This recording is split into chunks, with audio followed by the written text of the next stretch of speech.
صبح فجر کی نماز کے بعد داور ہاسپٹل چلا گیا تھا اور اس نے شہریار اور خان بابا کو گھر جانے کا کہا تاکہ وہ کچھ دیر آرام کر لیں۔ خان بابا تو کسی طور وہاں سے جانا نہیں چاہتے تھے، پر شہریار کو انہوں نے گھر بھیج دیا تھا تاکہ تھوڑا آرام وہ بھی کر لے۔ ساتھ میں وہ سبھی اکیلی ہوں گی، پھر انہیں لے کر یہاں بھی آنا تھا۔ شہریار ان کی بات مان کر خان ولا آ گیا تھا۔ وہ اپنی کار پورچ میں کھڑی کر کے اندر کی طرف بڑھنے لگا جب اسے لان میں نور بیٹھی دکھائی دی۔ وہ سیدھا اسی کی طرف چلا آیا۔ ماہنور خاموشی سے سامنے لگے پھولوں کو دیکھ رہی تھی۔ ان سب کی ساری رات آنکھوں میں ہی کٹی تھی۔ نازلی اور آبی جان کے ساتھ کمرے میں تھی۔ نور بھی وہی تھی، پر جب اس کا دل گھبرانے لگا تو وہ باہر آ گئی۔ ابھی صبح کے 6 بج رہے تھے۔ ہلکی ہلکی ہوائیں چل رہی تھی۔ اس نے آنکھیں بند کر کے کھولی۔ اس کے دل میں اس قدر درد تھا کہ سانس لینے سے بھی اسے چبھن محسوس ہو رہی تھی۔ شہریار اس کے ساتھ آ کر بیٹھا تو ماہنور نے چونک کر اسے دیکھا۔ لالا کیسے ہیں؟ اس کے بیٹھتے ہی نور نے سوال کیا تو وہ بولا، ابھی تک اسی حال میں ہے، کوئی بھی امپرومنٹ نہیں آئی۔ شہریار نے اس کی آنکھوں میں دیکھتے ہوئے پوچھا، کیا تم ٹھیک ہو ماں؟ ہاں میں ٹھیک ہوں، ہاشم ٹھیک ہو جائے گا۔ شہریار نے اسے تسلی دی تو ماہنور کی آواز نم ہوئی اور وہ بولی، ہاں اللہ کرے۔ شہریار کو اپنے سامنے دیکھ کر اس کا دکھ جیسے اور بڑھ گیا تھا۔ شہریار خاموشی سے اسے دیکھتا رہا۔ ماہنور کی آنکھوں سے آنسو نکل کر گال پر گرا تھا۔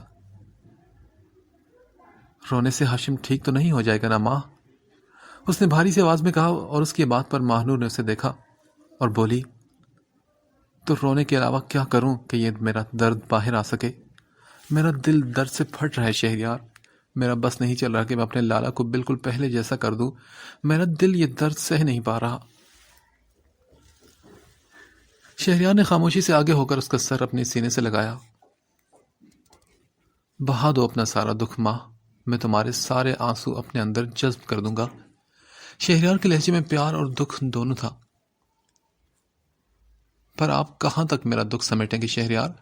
میرے دامن میں اب آنسو ہی آنسو ہیں۔ میرا دل خالی ہو رہا ہے اور میری روح زخمی ہو چکی ہے۔ میرا بھائی اس حال میں ہے کہ میں چاہ کر بھی ان کا دکھ کم نہیں کر سکتی۔ ماہنور اس وقت صرف بھائی کی بہن تھی۔ اپنے بھائی کی محبت میں وہ تڑپ رہی تھی۔ کچھ پل کے لیے وہ بھلا چکی تھی کہ وہ شہریار سے ناراض بھی ہے۔ اس وقت اسے ہاشم کے علاوہ کسی کی فکر نہ تھی۔ شہریار، میرے لالا کو واپس کر دیں۔ میرے لالا کو صحیح سلامت واپس گھر لے آئے۔ آج کے دن تو ان کی زندگی میں بہاروں نے اترنا تھا۔ آج تو انہیں ان کی محبت مل جاتی، وہ مکمل ہو جاتے، پر ایسا نہیں ہوا۔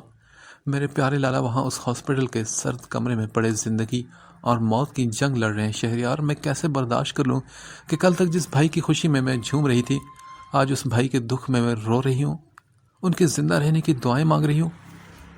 وہ روتے ہوئے مدھم سی آواز میں کہہ رہی تھی اور شہریار نرمی سے اس کا سر تھپک رہا تھا۔ اب وہ کیا کہتا؟ کہاں سے لاتا اس کے بھائی کو صحیح سلامت؟ وہ سوچ رہا تھا جب نور ایک جھٹکے سے دور ہو کر اٹھ کھڑی ہوئی۔ شہریار نے حیرت سے اسے دیکھا۔ وہ اپنے ہاتھ کی پشت سے آنسو صاف کرتی اسے جلتی نگاہوں سے دیکھ رہی تھی۔ یہ میں آپ سے کیوں کہہ رہی ہوں سب؟ آپ کو میرے لالا کے ہونے نہ ہونے سے کیا فرق پڑتا ہے؟ بلکہ آپ کے دل کو تو سکون ملا ہوگا نا میرے لالا کو اس حالت میں دیکھ کر۔ خوش ہو جائیں آپ شہریار کہ آپ کی ناراضگی کی وجہ اب ختم ہونے والی ہے۔ شاید میرے لالا کے چلے جانے کے بعد آپ کے دل کو بھی سکون مل جائے اور آپ انہیں معاف کر دیں۔ اب کی بار وہ طنزی انداز میں باتیں کر رہی تھی اور شہریار ایک دم اٹھ کھڑا ہوا۔ یہ کیا فضول باتیں کر رہی ہو تم؟ آپ کی انا پرستی کی باتیں کر رہی ہوں میں۔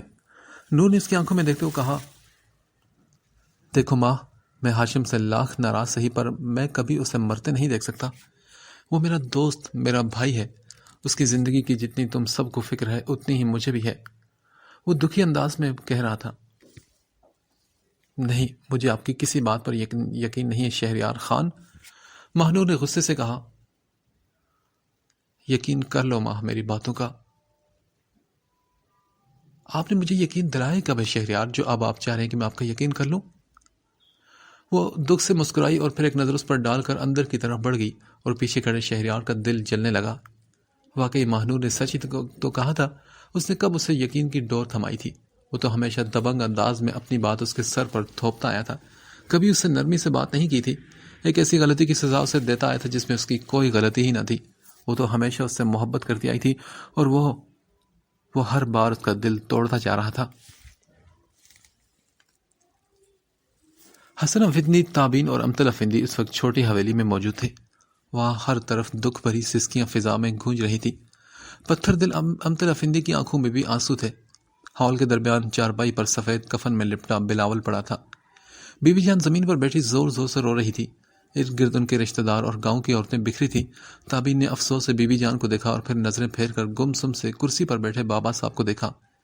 ایسا لگ رہا تھا کہ جیسے وہ کوئی بت ہو، نہ وہ ہل رہے تھے نہ پلکیں جھپک رہے تھے، بس خاموشی سے بیٹے کے چہرے کو دیکھ رہے تھے۔ انہیں اپنے دونوں بیٹوں سے بہت محبت تھی۔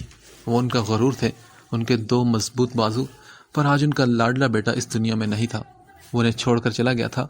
ان کا بلاول موت کی نیند سو چکا تھا، اور جمال آغا، وہ تو کل سے کہیں غائب تھا۔ وہ بنا کسی کو بتائے گھر سے چلا گیا تھا۔ اس وقت انہیں اس کے سہارے کی ضرورت تھی، پر وہ کہیں نہیں تھا، اور بابا صاحب ٹوٹ گئے تھے۔ یہ سب ان کے اپنے کیے کا پھل تھا۔ اولاد کو اچھی تربیت دیں تو وہ اچھے سے پروان چڑھتی ہے، پر انہوں نے دونوں بیٹوں کی تربیت میں نفرت، حسد، خود پسندی کا زہر گھول دیا تھا کہ انہیں اپنے آگے کوئی نظر ہی نہیں آتا تھا۔ تابین ایک طرف کھڑے حسن افندی کی طرف بڑھی۔ جنازہ کب ہے بابا جان؟ اس نے ان کے ساتھ کھڑے ہو کر پوچھا تو وہ بولے 10 بجے ہے۔ کل سے جمال کا انتظار کیا جا رہا ہے، پر اسے نہ جانے زمین نگل گئی یا آسمان کھا گیا، کوئی خبر نہیں اس کی۔ آپ کے بابا صاحب تو اب بھی انتظار کرنا چاہتے ہیں، پر گاؤں والے کے سمجھانے پر مان گئے، کیونکہ ڈیڈ باڈی کو اتنے وقت تک ایسا رکھنا اچھا نہیں۔ ایسے مرنے والے کو بھی تکلیف ہوتی ہے، صحیح وقت پر دفنا دینا ہی اچھا ہوتا ہے۔ حسن افندی آہستہ آہستہ کہہ رہے تھے اور تابین انہیں سن رہی تھی۔ جمال آغا کو اپنے بھائی سے بہت محبت تھی، اور بابا صاحب کا کہنا تھا کہ اگر جمال آغا کے بنا دیکھے ہی بلاول کو دفنا دیا تو جمال آغا ساری زندگی چین سے رہ نہیں پائے گا کہ وہ آخری بار اپنے پیارے بھائی کی صورت نہ دیکھ سکا۔ انہوں نے کافی کوشش کی کہ جمال سے رابطہ ہو جائے، پر اس کا کوئی نام و نشان تک نہیں تھا، اس لیے مجبوراً بابا صاحب کو جنازے کا وقت رکھنا پڑا۔ ان کا ایک بیٹا جان سے گیا تھا اور دوسرا نہ جانے کہاں غائب تھا۔ وہ ایک دم سے جیسے کمزور ہو گئے تھے، ان کے پاس تو کچھ بچا بھی نہ تھا۔ کل شام تابین اور حسن افندی خان ولا جانے کے لیے تیار ہوئے جب امتل افندی نے انہیں بتایا کہ بلاول کی ڈیتھ ہو گئی ہے، اسی لیے وہ اسی وقت گاؤں کے لیے نکلے تھے۔ بلاول کا کافی عرصے سے ساتھ والے گاؤں کے زمیندار کے بیٹے سے جھگڑا تھا۔ ویسے تو بات چھوٹے موٹے جھگڑے کے بعد ختم ہو جاتی تھی۔ ایک بار بلاول کا اسی لڑکے سے جھگڑا ہو رہا تھا جب ہاشم نے اسے چھڑوایا تھا، تب بلاول کو بہت غصہ آیا، مگر وہ اگر سنبھل جاتا اس وقت تو آج اس کا یہ انجام نہ ہوتا۔ کل بلاول اسی لڑکے کے گاؤں گیا اور اس نے جان بوجھ کر اس لڑکے کی بہن کو چھیڑا۔ بات عزت پر آ گئی، اور زمیندار کے بیٹے کو جب بلاول کی اس حرکت کا پتہ چلا تو وہ پسٹل لے کر گھر سے نکلا۔ اس کا ارادہ بلاول کو جان سے مارنے کا ہرگز نہ تھا، وہ اسے بس ڈرانا چاہتا تھا، مگر بات جھگڑے میں اس قدر آگے بڑھ گئی کہ اسے بلاول پر گولیاں چلانی پڑ گئی۔ 4 گولیاں لگنے کے بعد بلاول ایک سے دوسری سانس نہیں لے سکا تھا۔ لاش کو اس کے گاؤں میں پھینک دیا گیا۔ کسی کو معلوم نہ تھا کہ بلاول کو کس نے مار کر یہاں پھینک دیا۔ شام کے وقت گاؤں کے لوگ اس کی لاش لے کر حویلی پہنچے تھے، اور تب سے وہاں پر قیامت کا ایک منظر تھا۔ مجھے ایک بار ہاشم سے ملنا ہے۔ اس کی آواز سنجیدہ تھی۔ پر بیٹا جی وہ... خان بابا نے مزید کچھ کہنا چاہا، جب اس کی درد میں ڈوبی آنکھوں میں دیکھ کر وہ خاموش ہو گئے۔ پلیز خان بابا، مجھے اس سے ملنا ہے، اس نے مدھم سی آواز میں کہا تو خان بابا نے سر ہلایا اور پھر ڈاکٹر سے اجازت لی کی اور نازلی ICU کی طرف بڑھی۔ اسے اندر جاتے دیکھ کر ابھی خان بابا نے نظریں پھیری تھی کہ جب شہریار ان کے سامنے آیا اور بولا، خان بابا۔ بولے شہریار، سب خیریت ہے نا؟ خان بابا کو اس کی آواز سے لگ رہا تھا کہ کہیں کچھ غلط ضرور ہوا ہے۔ شہریار نے کہا، وہ بلاول کو کسی نے قتل کر دیا ہے خان بابا۔ افسوس، انا للہ و انا الیہ راجعون۔ خان بابا نے دکھ سے کہا، اور پھر شہریار سے پوچھا، جنازہ کب ہے؟ جی جنازہ تو 10 بجے ہے۔ خان بابا سر ہلا کر ام جان کی طرف پلٹے اور پھر بولے، ہم ابھی چھوٹی حویلی کے لیے نکلیں گے، کیا آپ کو بھی ہمارے ساتھ جانا ہے؟ پر وہ ہاشم... ام جان نے اٹک کر کہا تو وہ بولی، ہمارا بیٹا ابھی زندہ ہے بیگم، اور ان کا بیٹا مر چکا ہے۔ ہماری اب اتنی بھی دشمنی نہیں کہ ہم اتنی بڑی بات پر بھی وہاں نہ جائیں۔ چلیں، آئیں آپ میرے ساتھ۔ خان بابا نے سنجیدگی سے کہا تو ام جان نے مدھم آواز میں ہاں کہہ کر فرمانبرداری سے سر ہلایا۔ اور شہریار، آپ بھی ہمارے ساتھ جائیں گے؟ خان بابا کے کہنے پر اس نے جی اچھا کہا، اور داور کو وہاں چھوڑ کر وہ لوگ چھوٹی حویلی کے لیے نکل پڑے تھے۔ کیوں خاموشی سادے بیٹھے ہو؟ کیوں خاموشی سادے بیٹھے ہو؟ کیوں میری باتوں کا جواب نہ دیتے ہو؟ کیوں دل کو میرے بے چین کرتے ہو؟ کیوں زندگی میں میری خوشیوں کی رمق نہ بھرتے ہو؟ بقول تمہارے تم عاشق ہو نہ ہمارے، پھر کیوں زندگی میری مجھ پر ہی تنگ کرتے ہو؟ اب توڑ دو نا یہ ناراضگی کے خول، کیوں دل کو میرے خون خون تم کرتے ہو؟ اب تو ہم بھی ہیں تمہارے عشق کے قیدی، پھر کیوں ہم سے منہ موڑے رکھتے ہو؟ نازلی ICU میں داخل ہوئی اور وہ ابھی ایک قدم آگے نہیں بڑھا پائی تھی، وہیں کھڑی وہاں اسے انجان بنے ہاشم کو دیکھ رہی تھی۔ اسے دیکھتی وہ آہستہ آہستہ اس کی طرف بڑھنے لگی۔ وہ بیڈ کے قریب آ کر کھڑی ہوئی اور ہاشم کی بند آنکھوں کو دیکھنے لگی۔ کتنا دردناک ہوتا ہے جب آپ اپنی کسی پیاری کو اس حال میں دیکھتے ہیں۔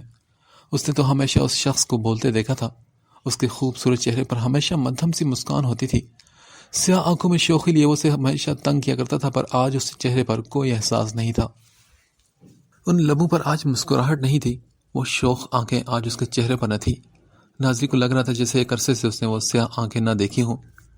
اس وقت وہ چہرہ بالکل سپاٹ تھا، نہ محبت بھری گرم جوشی تھی اور نہ ہی زندگی سے بھرپور مسکراہٹ۔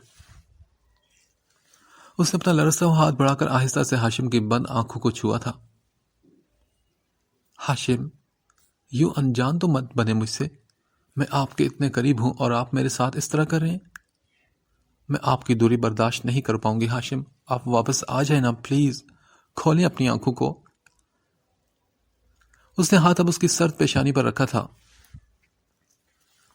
پتہ ہے میں اتنے درد میں ہوں ہاشم کہ میرا وجود ٹکڑے ٹکڑے ہو چکا ہے۔ آپ کو یہ سب دکھائی کیوں نہیں دیتا؟ آپ تو میری ذرا سی اداسی برداشت نہیں کر سکتے، پھر اب آپ کو ہو کیا گیا ہے؟ آپ خود مجھے آنسو کا خزانہ دے رہے ہیں، کیا یہی ہے محبت آپ کی؟ مجھے دکھ دے کر آپ کو سکون مل رہا ہے کیا؟ ہاشم، ایک بار میری التجا سن لیں، آپ لوٹ آئیں، میں آپ سے ہر وعدہ کرنے کے لیے تیار ہوں۔ میں وعدہ کرتی ہوں کہ آئندہ آپ سے کبھی جھگڑا نہیں کروں گی، غصے میں کچھ بھی الٹا سیدھا منہ سے نہیں نکالوں گی، میں آپ کی ہر بات مانوں گی، آپ جو کہیں گے وہی کروں گی، بس آپ ایک بار لوٹ آئیں، واپس آ جائیں اپنی نازلی کے پاس، اپنے پیاروں کے پاس۔ آپ نے کہا تھا نا کہ کبھی میں آپ سے بات کرنے کے لیے بے چین رہوں گی اور آپ مجھے ستائیں گے، مجھ سے بات نہیں کریں گے، تو دیکھیں ہاشم، آج میں ہوں بے چین، میں حد سے زیادہ بے چین ہوں آپ سے بات کرنے کے لیے، آپ کو صحیح سلامت دیکھنے کے لیے۔ بہت ستا لیا آپ نے مجھے، اب تو ختم کر دیں اس خاموشی کو، اتنا تو میں نے آپ کو نہیں ستایا تھا جتنا آپ مجھے ستا رہے ہیں۔ میں پل پل مر رہی ہوں ہاشم خان، میں ٹوٹ رہی ہوں، آپ کو میری قسم آپ واپس لوٹ آئیں۔ دیکھیں آپ نہیں ہوئے تو میں کس کے کندھے سے لگ کر آنسو بہاؤں گی؟ کون میرے آنسو صاف کرے گا؟ کون مجھ سے آپ جتنی محبت کرے گا؟ دنیا میں ہاشم خان تو ایک ہی ہے نا، اور صرف وہی نازلی کو دیوانگی کی حد تک چاہتا ہے۔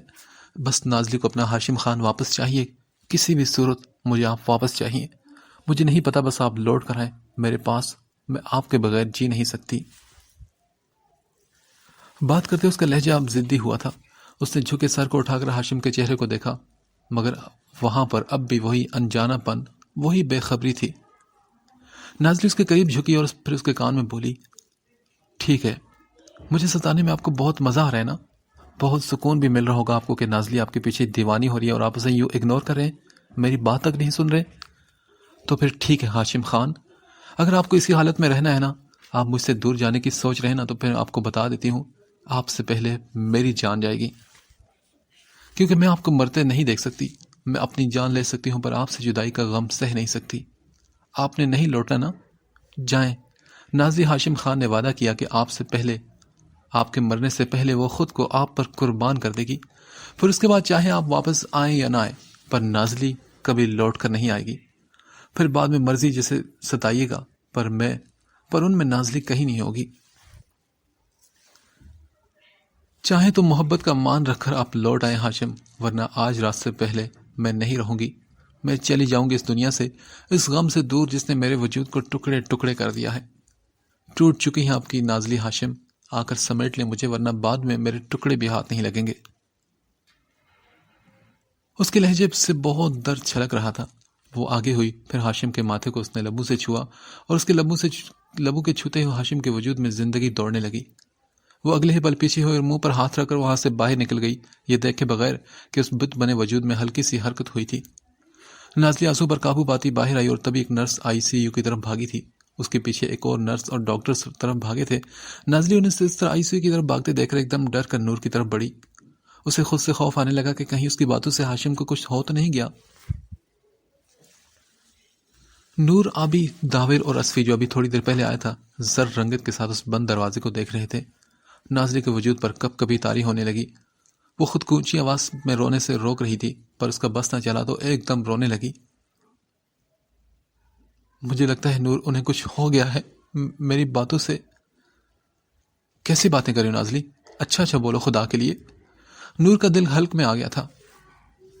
نور، تم نے دیکھا نہیں وہ کیسے نرسز اور ڈاکٹرز بھاگتے ہوئے جا رہے تھے وہاں پر؟ اس کی بات پر سب کے دلوں کی دھڑکنیں بڑھ گئی تھی۔ نور کی آنکھیں بھی فوراً جل تھل ہوئی۔ تبھی ICU سے ایک ڈاکٹر باہر آیا۔ پیشنٹ کے والد کہاں ہیں؟ ڈاکٹر کے پوچھنے پر ان سب کا دل رک گیا کہ کہیں بری خبر نہ ہو۔ داور نے اٹک کر بتایا، وہ ایک ڈیتھ ہو گئی تو وہاں گئے ہیں۔ ڈاکٹر نے اس کی بات سن کر سر ہلایا۔ وہ ہاشم کے ٹھیک ہونے کی خوشخبری سب سے پہلے خان بابا کو دینا چاہتے تھے۔ کل سے وہ انہیں دیکھ رہے تھے۔ وہ نماز کے علاوہ ایک پل بھی وہاں سے نہیں ہلے تھے۔ ان کے ہاتھ میں پکڑی تسبیح مسلسل گردش کرتی رہی تھی۔ ایک باپ کی بیٹے کے لیے اتنی محبت اس ڈاکٹر کے دل کو لگی تھی، اس لیے یہ خوشی بھرا لمحہ وہ خان بابا کو دینا چاہتے تھے، پر وہ یہاں موجود نہ تھے۔ اسفی نے بے چینی سے بڑھ کر ڈاکٹر کی توجہ ہاشم کی طرف کرواتے پوچھا، وہ ٹھیک تو ہے نا؟ وہ سب سانس رو کر ڈاکٹر کے جواب کے منتظر تھے۔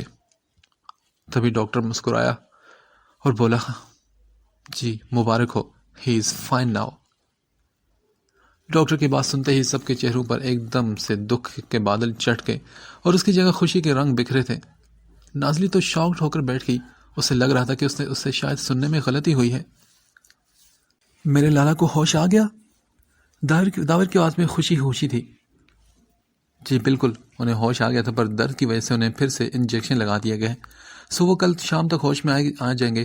اس وقت تک انہیں یہی رکھا جائے گا، پھر انہیں روم میں شفٹ کر دیا جائے گا۔ ڈاکٹر نے ساری ڈیٹیل بتائی، پھر ان سے ایکسکیوز کر کے آگے بڑھ گئے۔ سنا تم نے نازلی؟ لالا کو ہوش آ گیا ہے۔ نور نے اس کے ہاتھ تھام کر خوشی سے کہا تو نازلی نے سر اٹھا کر اسے دیکھا۔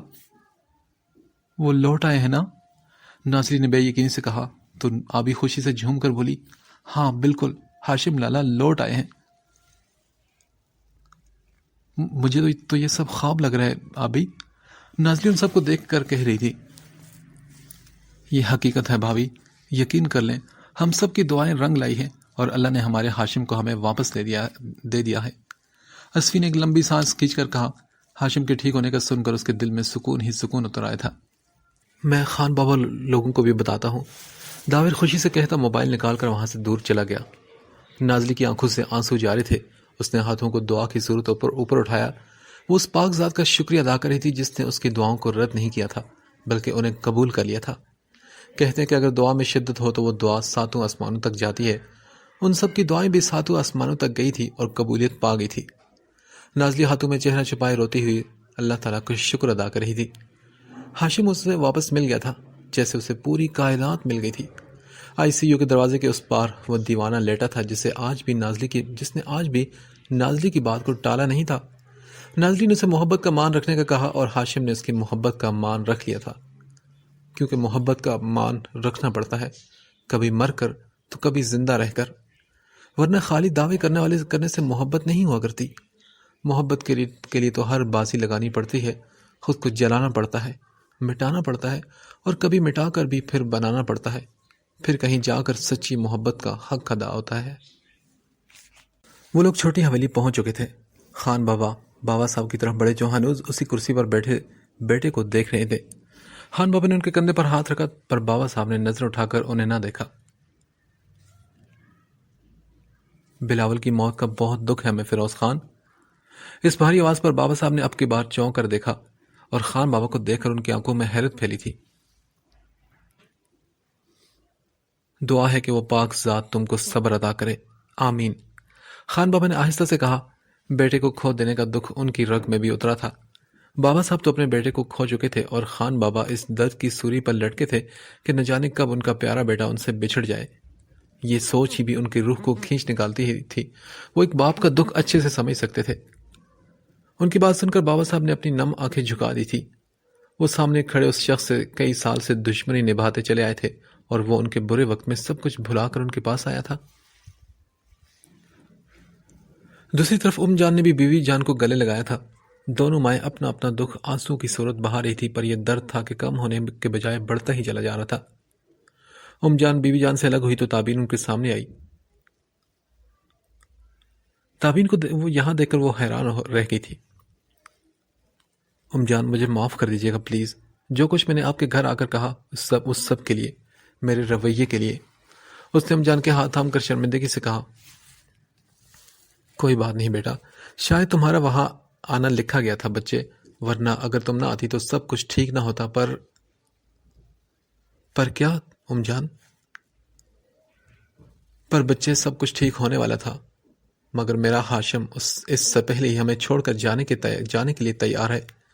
میرا پیارا بیٹا زندگی اور موت کی جنگ لڑ رہا ہے اس وقت۔ یہ بات کرتے جان کی آنکھوں سے آنسو گرنے لگے، جبکہ ان کی بات پر تابین کی تو دنیا ہی الٹ گئی۔ اسے ایسا لگا کہ جیسے اس کے دل کو کسی نے نوچ ڈالا ہو۔ درد نے دل سے پھیر کر جب اس کے پورے وجود پر قبضہ کیا تو اس کی آنکھوں میں پانی بھرنے لگا۔ انہیں کیا ہوا ہے؟ اس نے اٹکتے ہوئے پوچھا تو وہ بولی، گولیاں ماری ہیں کسی بدبخت نے میرے جگر کے ٹکڑے کو۔ جان نے ضبط سے کہا اور پھر تابین سے ہاتھ چھڑا کر وہ بی بی جان کی طرف بڑھ گئی تھی۔ بلاول کا جنازہ اٹھ رہا تھا اور ہر طرف شور مچ گیا تھا۔ رونے کی آوازیں فضا میں بلند ہونے لگی اور بی بی جان تو دیوانی ہو گئی تھی کہ ان کا بیٹا، ان کا لاڈلا ہمیشہ کے لیے انہیں چھوڑ کر جا رہا تھا۔ ہمتن افندی اور جانوں نے سنبھالتے ہوئے خود بھی رو رہی تھی۔ یہ منظر دیکھنا آسان نہ تھا، کسی اپنے کو ہمیشہ کے لیے کھو دینا اور اسے پھر کبھی نہ دیکھنے کا سوچ کر دل پر چھریاں چلتی ہیں، اور ایک ماں کے لیے تو یہ بات قیامت سے کم نہیں ہوتی۔ اس کا جنازہ گھر سے چلا گیا۔ خان بابا اور شہریار بھی ساتھ گئے تھے۔ جان بی بی جان کو صبر کا کہہ رہی تھی، پر ان کے اپنے آنسو رک نہیں رہے تھے۔ تابین بھی ایک طرف بیٹھی آنسو بہا رہی تھی۔ اسے بلاول کی موت کا دکھ تھا، پر یہ جو اس کی آنکھوں سے نہ ختم ہونے والے آنسو بہ رہے تھے وہ اس شخص کے لیے تھے جس سے اس کا کوئی ناطہ نہیں تھا، وہ جو اس کا کچھ نہ ہوتے ہوئے بھی اس کا سب کچھ تھا۔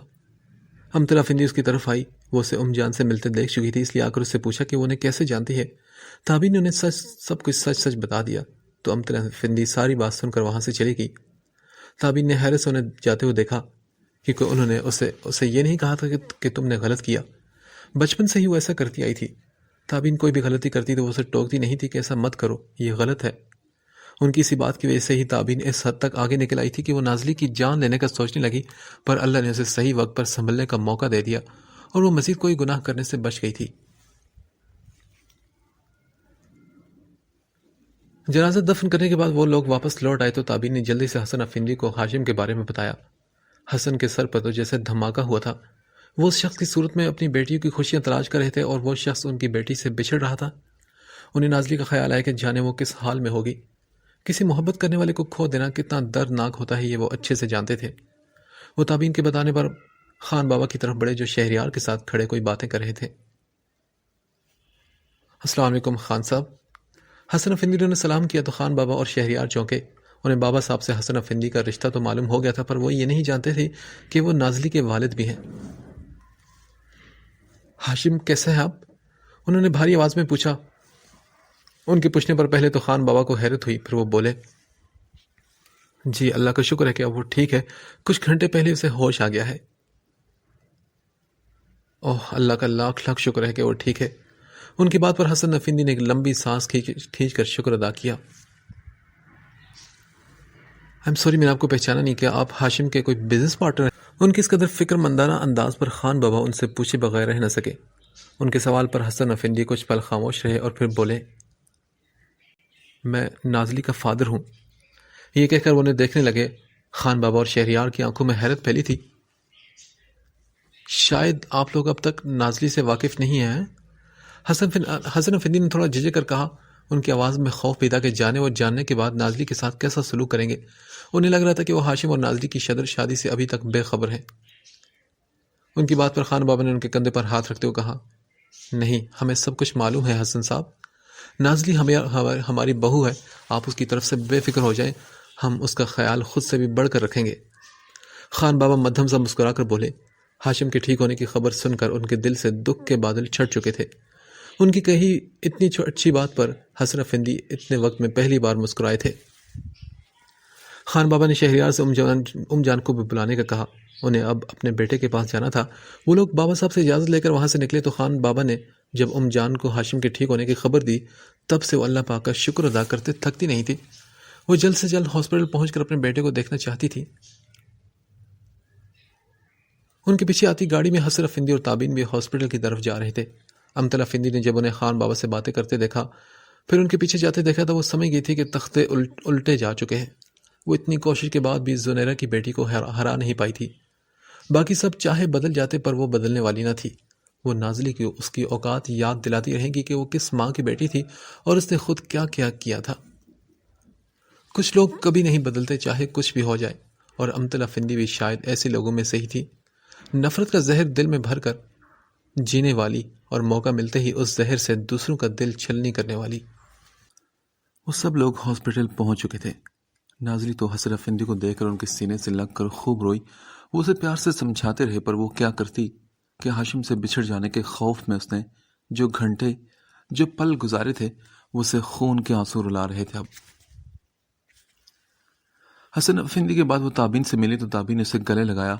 وہ کتنی خوش قسمت تھی کہ کم از کم کھل کر رو تو سکتی تھی۔ تابین کو تو اس شخص کے لیے رونے کا بھی کوئی حق نہیں تھا۔ نازلی سے الگ ہو کر تابین نے اس کے آنسو صاف کیے۔ اب تو ہاشم ٹھیک ہے گڑیا، اب تو رونا بند کرو اور چہرے پر مسکراہٹ سجاؤ ورنہ ہاشم کو تمہیں روتے دیکھ کر اچھا نہیں لگے گا۔ اس نے نرمی سے مسکرا کر کہا۔ اس کی بات پر نازلی نم آنکھوں کے ساتھ مسکرائی۔ تبھی نازلی کو خان بابا نے اپنی طرف بلایا تو ان کی طرف بڑھ گئی۔ تابین نے نور کے پاس جا کر اپنی کئی باتوں کی معذرت کی اور نور نے اسے کھلے دل سے معاف کر دیا۔ تابین کا بڑی حویلی آنا بھی شاید سب کچھ ٹھیک ہونے کی ایک کڑی تھی۔ اگر وہ نہ آتی تو شاید سب کچھ ٹھیک نہ ہوتا۔ شاید نور حوصلہ کر کے خان بابا کو سچائی نہ بتا پاتی۔ وہ سچ چھپا رہتا اور مزید مسئلے بنتے جاتے۔ اس لیے جو کچھ ہوا اچھے کے لیے ہی ہوا تھا۔ ام جان، خان بابا اور حسن افندی ہاشم کو دیکھنے ICU میں گئے تھے۔ باقی سب لوگ باتوں میں لگے تھے جبکہ تابین ایک طرف خاموشی سے کھڑی تھی۔ اسفن نے اسے دیکھا تو اس کی طرف بڑھا اور آہستہ آواز میں کہا، تم بھی جا کر ہاشم کو دیکھ لو نا۔ ہاشم کو تو نازلی دیکھ لے گی، میں تمہیں نہ دیکھ لوں؟ تابین مسکرا کر بولی پر اس کی مسکراہٹ میں درد تھا۔ بہت دکھ ہو رہا ہے نا؟ اسفی نے اس کی بات کو اگنور کرتے ہوئے پوچھا۔ بس کرو یار، تم کچھ آج زیادہ ہی سیریس نہیں ہوگے؟ تابین نے اسے دیکھتے ہوئے کہا تو اسفن کو اس کی آنکھوں میں دکھ کے بادل نظر آئے۔ ویسے تمہیں ایک خوشی کی خبر دوں میں؟ تابین کے کہنے پر اس نے چونک کر سوالی نگاہوں سے اسے دیکھا۔ ہاں بتاؤ نا۔ پتہ ہے میری شادی ہونے والی ہے۔ یہ بات کہہ کر اس نے جیسے اسفن کی جان نکالی تھی اور وہ حیرت سے بت بنا کھڑا اسے دیکھنے لگا۔ کیا تم پوچھو گے نہیں کہ کس سے؟ اس کا چہرہ دیکھ کر وہ مسکرا کر بولی۔ تو اسفن نے خود پر قابو پا کر مدھم سی آواز میں پوچھا، کس سے؟ جمال آغا سے۔ تابی نے مزے سے بتایا تو اسفن کو ایک حیرت کا جھٹکا لگا۔ یہ کوئی مذاق ہے کیا؟ نہیں تو یہ کوئی مذاق نہیں بلکہ حقیقت ہے۔ مگر تابین تم اس 3rd کلاس آدمی سے شادی کیسے کر سکتی ہو یار؟ کر تو سکتی ہوں کیونکہ میں بھی تو اسی جیسی ہوں نا، 3rd کلاس۔ اس سے بہتر شخص کو میں ڈیزرو نہیں کرتی اسفی۔ تابین نے دکھ سے مسکرا کر کہا، نہیں تم ہرگز نہیں ہو ایسی تابین۔ اچھا تو کیا میں تمہارے کہنے سے اچھی ہو جاؤں گی؟ تم بہت اچھے ہو اسفی، اور تمہیں تم جیسی بہت اچھی لڑکی ملنی چاہیے۔ تم تابین سے محبت کرنا چھوڑ دو کیونکہ میں تمہیں کچھ نہیں دے سکتی۔ اس کی اس قدر سنجیدگی والے انداز پر اسفن کی ہستی ڈول کر رہ گئی۔ وہ یہ کہہ کر نازلی کی طرف بڑھ گئی اور اسفن تو بے جان سا بینچ پر جا بیٹھا۔ اسے اپنی فکر نہ تھی کہ وہ تابین کو کھو دے گا۔ اسے تو بس تابین کی فکر ہو رہی تھی کہ وہ جمال آغا جیسے بندے سے شادی کر رہی تھی۔ وہ کیسے اتنے کمینے انسان سے شادی کر سکتی تھی؟ تابین بھلے اسے نہ ملتی پر وہ اسے جمال آغا جیسے شخص کبھی ہونے نہیں دے سکتا تھا۔ وہ چاہتا تھا کہ تابین کو جو شخص بھی ملے وہ بیسٹ ہو، جو اس کو سمجھے، اس کا خیال رکھے، اسے ہر دکھ سے بچائے اور اس سے بے انتہا محبت کرے۔ کوئی اسے بتاتا کہ تابین کے لیے بیسٹ شخص وہ خود ہی تھا۔ تابین اس کی ہونی چاہیے تھی اور اس سے زیادہ محبت اس سے کوئی دوسرا نہیں کر سکتا تھا۔ تابین ان سب کے ساتھ کھڑی تھی، پر ہر تھوڑی دیر بعد وہ ایک نظر بت بنے بیٹھے اصفی پر ڈال لیتی۔ آپی، اصفی بھائی آپ کے دوست ہیں نا؟ نازلی نے اسے وہاں دیکھتے اس سے پوچھا تھا۔ ہاں، دوست ہے میرا وہ۔ تابین گڑبڑا کر اسے دیکھنے لگی۔ آپی، اصفی بھائی بہت اچھے ہیں نا؟ نازلی نے مدھم سی آواز میں اس سے تصدیق چاہی تو تابین نے اس کی آنکھوں میں دیکھا اور پھر بولی، ہاں، اصفی بہت اچھا ہے۔ ہاشم ٹھیک ہو جائے تو پھر تم دونوں کو میری شادی میں بھی آنا ہے، میں انتظار کروں گی۔ وہ مسکرائی اور نازلی کی مسکراہٹ وہاں پر سمٹ گئی۔ تابین نے اسے یاد دلایا تھا کہ اس کی شادی ہونے والی ہے، وہ اپنے دماغ میں آتا ہر خیال نکال باہر کر دے۔ نازلی نے دکھ سے سر ہلایا۔ تابین نور اور آبی سے باتیں کرنے لگی، جبکہ نازلی خاموشی سے کبھی اسے اور کبھی اسفن کو دیکھنے لگی۔ تبھی سامنے سے سیماب لیلا نوری اسے اپنی طرف آتی دکھائی دی۔ وہ جلدی سے سیماب کی طرف بڑھی اور ان کے گلے لگ کر رونے لگی۔ اسے اپنی آنی میں ہمیشہ اسے اپنی ماما کی جھلک نظر آتی تھی۔ بس کرو میرے بچے، اب ہاشم کیسا ہے؟ انہوں نے نازلی کو خود سے الگ کر کے پوچھا۔ اب وہ ٹھیک ہے آنی، پر دواؤں کے زیر اثر ابھی تک بے ہوش ہیں۔ اس نے روتے ہوئے بتایا تو وہ بولی، اچھا تم بس کرو، رو مت میری جان، بالکل سب ٹھیک ہو جائے گا۔ نازلی کو روتے دیکھ کر لیلا کے بھی آنسو بہہ رہے تھے۔ لیلا میری گڑیا، آپ پلیز اداس مت ہو، ہاشم بھائی ٹھیک ہو جائیں گے۔ لیلا نے بھی اس کے گلے لگ کر مدھم سی آواز میں کہا۔ تبھی داور کی نظر اس چھوٹی سی لڑکی پر پڑی۔ وہ خود رو رہی تھی اور نازلی کو اداس نہ ہونے کا بھی کہہ رہی تھی۔ داور دلچسپی سے اسے دیکھنے لگا جو اب اپنے آنسو صاف کر رہی تھی۔ ہاں میری گڑیا، انشاءاللہ وہ ضرور ٹھیک ہو جائیں گے۔ نازلی نے نرمی سے مسکرا کر اس کے گال کھینچے۔ اور نوری صاحبہ تم کیسی ہو؟ میں تو ٹھیک ہوں باجی، پر بہت اداس ہوں ہاشم صاحب کے لیے۔ ہاشم بھائی کے ساتھ جس نے بھی ایسا کیا ہے نا، اس کے لیے میرے دل سے بد دعائیں نکل رہی ہیں باجی، نوری نے تپ کر کہا تو نازلی نے محبت سے اس کا ہاتھ تھاما۔ تم دیکھنا نوری، اس شخص کو اپنے کیے کا اجر ضرور ملے گا۔ ہم سب جس دکھ سے گزرے تھے، اللہ اس کا بدلہ اس شخص سے ضرور لے گا۔ نازلی کو اس بات کا یقین تھا۔ لیلا نازلی کی باتیں سن رہی تھی۔ جب اسے اپنے چہرے پر نظروں کی تپش کا احساس ہوا، اس نے گردن پھیر کر دیکھا تو وہ لڑکا اس سے ہی دیکھ رہا تھا۔ اس کے دیکھنے پر وہ ایک دم مسکرایا اور لیلا نے فوراً نگاہیں پھیر لی۔ پھر اسے بچنے کے لیے وہ سیماب کے پیچھے جا کر کھڑی ہوئی۔ اس کی اس حرکت پر داور کھل کر مسکرایا تھا۔ نور داور کے قریب آ کر کھانسنے لگی۔ یہ چھپ چھپ کر مسکرایا کیوں جا رہا ہے؟ اس کے پوچھنے پر داور ہڑبڑا کر اسے دیکھنے لگا اور بولا، نہیں تو میں کب مسکرایا؟ بس کرو بچیو، تمہیں بھی معلوم ہے کہ تم صاف جھوٹ بول رہے ہو۔ اب بتاؤ مجھے کسے دیکھ رہے تو تم؟ وہ اس لڑکی کو میں دیکھ رہا تھا۔ اس نے آنکھوں سے لیلا کی طرف اشارہ کیا اور نور کھل کر مسکرائی تھی۔ تبھی دیوار سے ٹیک لگا کر کھڑے شہریار نے اسے دیکھا۔ اتنے وقت بعد وہ یوں کھل کر مسکرائی تھی۔ شہریار اسے حیرت سے دیکھتا اس کی معصوم صورت کو آنکھوں کے ذریعے دل میں اتارنے لگا، جبکہ دوسری طرف ماہنور نے اپنی مسکراہٹ دبا کر داور کو دیکھا۔ کیا تم سب نے نازلی کے رشتہ دار بننے کی قسم کھائی ہے کیا؟ کیا مطلب؟ میرے علاوہ کوئی اور بھی ہے بھلا؟ نور نے چونک کر اسے دیکھا۔ اب اسے آبی کا تو بتانے سے رہی تھی، اس لیے جلدی سے بولی، اچھا رکو، میں جا کر اس کا نام پوچھ کر آتی ہوں۔ اس نے لیلا کی طرف اشارہ کر کے داور کا دھیان اس کی طرف موڑا۔ لیلا کا نام اسے معلوم تھا۔ نازلی ان سے اس کا ذکر کر چکی تھی، پر داور کا دھیان موڑنے کے لیے وہ جھٹ سے کہہ کر آگے بڑھ گئی اور داور مسکراہٹ دبا کر لیلا کو پھر سے دیکھنے لگا۔ تھوڑی دیر بعد خان بابا، جان اور حسن افندی ہاشم کو دیکھ کر باہر آئے، مگر ہاشم ابھی تک بے ہوشی کی حالت میں ہی تھا۔ شام کے وقت ہاشم کو ہوش آ چکا تھا۔ اسے روم میں شفٹ کر لیا گیا۔ ان سب کو ہاشم کے ہوش میں آنے کا پتہ چلا تو وہ خوشی سے کھل اٹھے۔ حسن افندی اور سیماب لوگ تو جا چکے تھے، باقی گھر کے فرد باری باری ہاشم سے مل رہے تھے۔ سب سے پہلے جان اس سے ملی تھی۔ ان کی خوشی کا کوئی ٹھکانہ نہیں تھا۔ انہوں نے بیٹے کا چہرہ چوم ڈالا تھا۔ میرا بچہ، وہ نم آنکھوں کے ساتھ اسے دیکھ رہی تھی اور ہاشم آہستہ آہستہ انہیں سمجھا رہا تھا کہ آپ روئے مت، میں ٹھیک ہوں۔ پھر آبی، داور، نور اس سے ملے، پھر شہریار اس کی طرف بڑھا تو ہاشم کی آنکھوں میں حیرت پھیلی۔ بہت ڈرایا ہے تم نے ہم سب کو یار، بس اب اٹھ بھی جاؤ۔ شہریار نے اس کے کندھے پر ہاتھ رکھ کر کہا تو دور کھڑی ماہنور کی آنکھوں میں آنسو چمکے تھے۔ شہریار تم؟ ہاشم کو سمجھ نہیں آ رہی تھی کہ وہ کیا کہیں. بہت انتظار کروایا ہے نا میں نے تمہیں. یار مجھے معاف کر دو. شہریار نے بھاری آواز میں کہہ کر ہاشم کا ہاتھ تھاما. تو کیا تم مجھ سے اب ناراض نہیں ہو؟ ہاشم کی آواز میں حیرت نمایاں تھی. نہیں تو اب تو بالکل بھی نہیں. شہریار مسکرا کر بولا تو ہاشم کی آنکھیں چمکنے لگی. تبھی اس کی نظریں ایک طرف سر جھکا کر کھڑے خان بابا کی طرف گئی تو اس نے محبت سے پکارا، خان بابا. اس کی پکار پر وہ چونک کر اسے دیکھنے لگے تو وہ بولا کہ آپ نے بھی اپنے بیٹے کو معاف کر دیا ہے. اس کی بات سن کر اس کی طرف بڑھے اور بولے، ہاں کر دیا ہے معاف ہم نے اپنے اس نالائق بیٹے کو. خان بابا مسکرا کر بولے تھے پر ان کی آنکھوں میں نمی چمک رہی تھی. ہاشم کی تو خوشی کی انتہا نہ رہی. وہ اٹھنے لگا جب درد کی وجہ سے ایک دم واپس پلٹا. اس کے درد پر سبھی ایک دم فکر مند ہوئے تھے. لیٹر ہو، اٹھنا مت. خان بابا نے اس کے کندھے پر ہاتھ رکھ کر اسے روکا.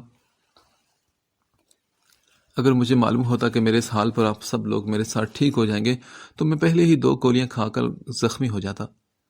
وہ اپنا درد ضبط کر کے مسکرا کر بولا تو اس کی بات پر خان بابا نے اسے گھورا. ہاشم خان، انسان کبھی کبھی اچھی بھی بات کر لیتا ہے. انہوں نے اسے ڈانٹا تو جان جلدی سے آگے بڑھ کر بولی، خدا کے لیے بس کریں، آج تو مت ڈانٹے میرے بچے کو.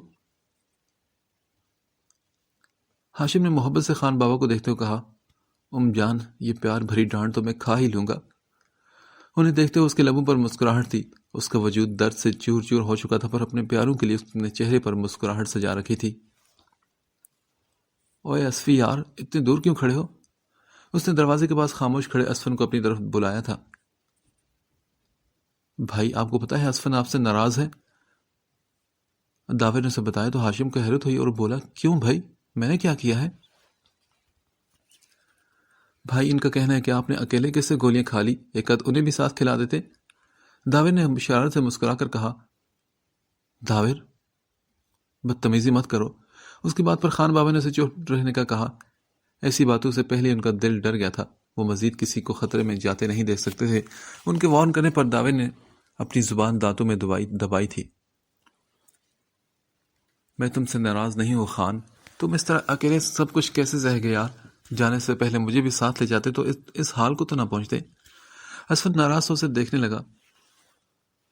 اوکے یار، اگلی بار تمہیں بتا کر جاؤں گا اور گولیاں کھا کر تمہیں ضرور انفارم کروں گا کہ اسفی اب تم مجھے بچا لو.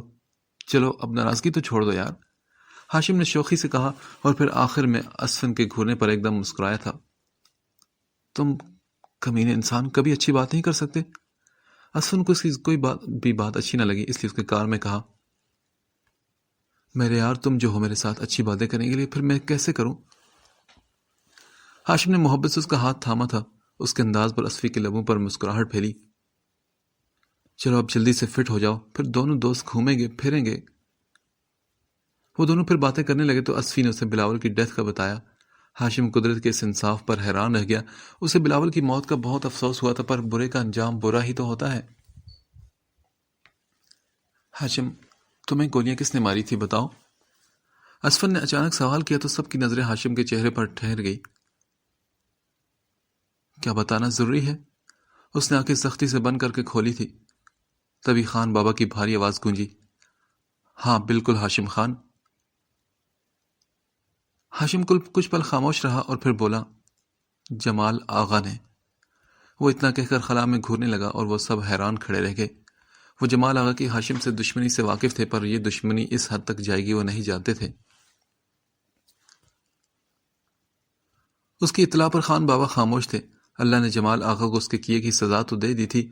اس کے بھائی کو بھی کسی نے اسی بے رحمی سے مارا تھا جس بے رحمی سے اس نے ان کے ہاشم کو مارا تھا. خدا نے ہاشم کو نے لوٹا دیا تھا اور جمال آغا کا بھائی ان سے ہمیشہ کے لیے دور ہو گیا تھا. یہی تو قدرت کا انصاف تھا. اب کسی کے پاس کچھ کہنے کو بچا نہ تھا. ہاشم بچ چکا تھا، ان کے لیے یہی سب سے بڑی بات تھی. ہاشم نے کمرے میں نظر دوڑائی تو وہاں سب موجود تھے سوائے اس لڑکی کو جسے دیکھنے کے لیے اس کی آنکھیں ترس رہی تھی. ہاشم کا دل بے چینی سے بھر گیا تھا. وہ جب بے ہوش تھا تب اسے احساس ہوا تھا کہ وہ اس کے پاس آئی تھی. اس نے اسے بہت ساری باتیں کی تھی، اسے لوٹ آنے کا کہا تھا اور اب جب وہ لوٹ آیا تھا تو جانے وہ کہاں غائب ہو چکی تھی. اس کے دل کو خوف نے جکڑا کہ کہیں اس سے حسن افندی لے تو نہیں گئے. اس نے سب کو دیکھا پر ان سب کے چہرے پر سکون تھا، وہ اپنی باتوں میں لگے تھے۔ تبھی اسفن کے گھر سے کال آئی تو وہ چلا گیا۔ اسفی کے جاتے اس نے ماہنور کو اشارے سے اپنی طرف بلایا۔ نازلی کہاں پر ہے؟ اس نے آہستہ ویسی آواز میں پوچھا تو ماہنور نے شرارت سے اسے دیکھتے ہوئے کہا، کیوں، کیا آپ کو یاد آ رہی ہے اس کی؟ ہاں تو اور کیا، اس نے بلا جھجک جواب دیا تو ماہنور مسکرانے لگی۔ لالا وہ ابھی شکرانے کے نوافل ادا کر رہی۔ ماہنور نے مدھم سی آواز میں بتایا تو ہاشم کے چہرے پر سکون پھیلنے لگا۔ اچھا اسے کہنا کہ جب وہ نوافل پڑھ لے تو اپنے مجازی خدا کو بھی اپنا چہرہ دکھا دے۔ اوہو آپ فکر مت کریں، بھابھی صاحبہ کو میں کہتا ہوں کہ آپ سے آ کر ملیں، آپ ان کے انتظار میں بےتاب ہو چکے ہیں۔ نور کے پیچھے کھڑے داور نے شوخی سے کہا تو ہاشم کے لبوں پر مسکراہٹ پھیلی۔ تبھی شہریار نے بتایا کہ پولیس آئی ہے ہاشم کا بیان لینے کے لیے، تو سبھی کمرے سے باہر نکل گئے۔ ہاشم نے اپنا بیان لکھوایا، پولیس والے چلے گئے تو چھت کو دیکھتا سکون سے آنکھیں بند کر گیا۔